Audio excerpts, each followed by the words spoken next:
Hello mga nanay! So yun nga, ay gabi-gabi naman namin ginagawa itong chikahan na to. Pero this time ay medyo iba at very important ang aming naging chikahan ng aking mga chikiting. So yun nga, may big revelation nga ako sa kanila na ikinashock nila. So hindi ko naman na binrot up lahat kasi alam kong makukonfuse sila. Pero ito yung mga iba naming napagkwentuhan at makinig na lang po kayo. Thank you po!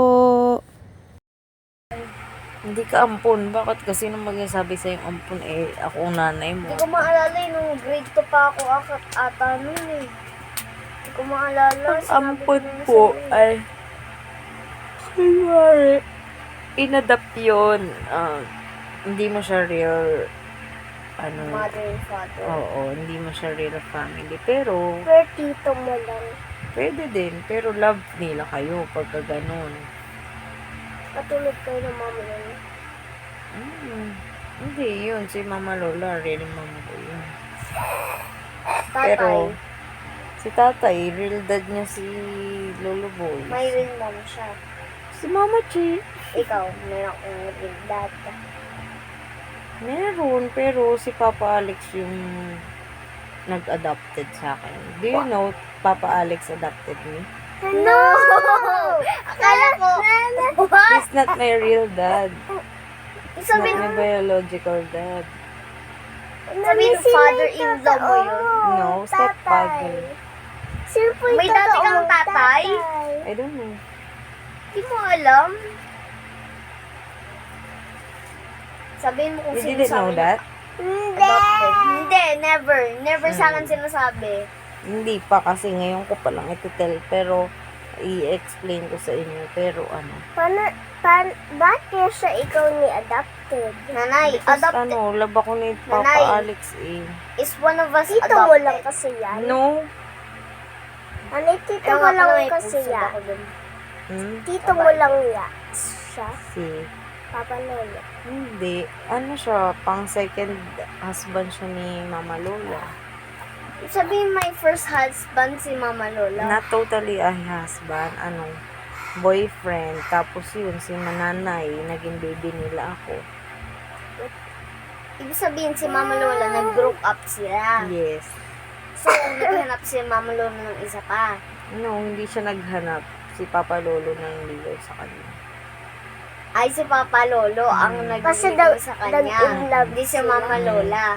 Opo, tapos na-in love. Adopted lang pala ikaw ni Papa Lolo. I'm lucky, diba? Ano That's lang? why, diba, I told Pero you. hindi ka ganun kalaki kasi na-adopted ka. No, I'm lucky. I'm very lucky because Papa Lolo, diba, give me a house.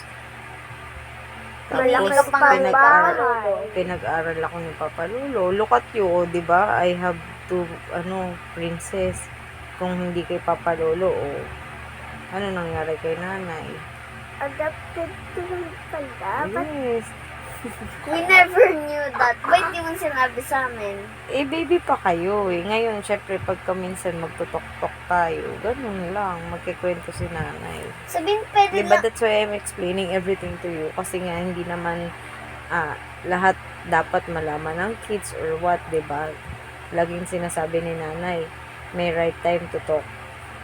Like, last time, we Kasi- talk about diba? Because, kita yun. Yun. Sex. Yung pinag-usapan natin last time, tapos 'di ba si ate nagtutok. Yung sabi ko 'di ba dapat ginagawa lang yun ng mga married life, 'di ba? Ng married na husband and wife. Pag kayo, kunwari kayo may boyfriend kayo, you can do that ba? No. That's bad, 'di ba? Magagalit si Jesus. Mag-aaral na muna. Yes.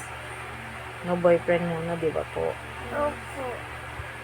Hey, what you doing? It's bad. Nanay, pero si Tita Tek may na, kasi high school na siya, di ba? Pwede na siya. Pero Yes, si pwede siya Tita mag-boyfriend Sam- pero hindi siya pwede pang magaganon kasi syempre bad pa yun, bad thing yun. Si Tita sa wala pa. Bata pa, bawal magagalit. Kasi pa- grade Sobrang 8 young pa pa lang nga- siya. Sobrang young pa nga ni Tito sa May 13. Yes. Grabe. Mas 19 young na- pa siya sa Is Insta. that doing that?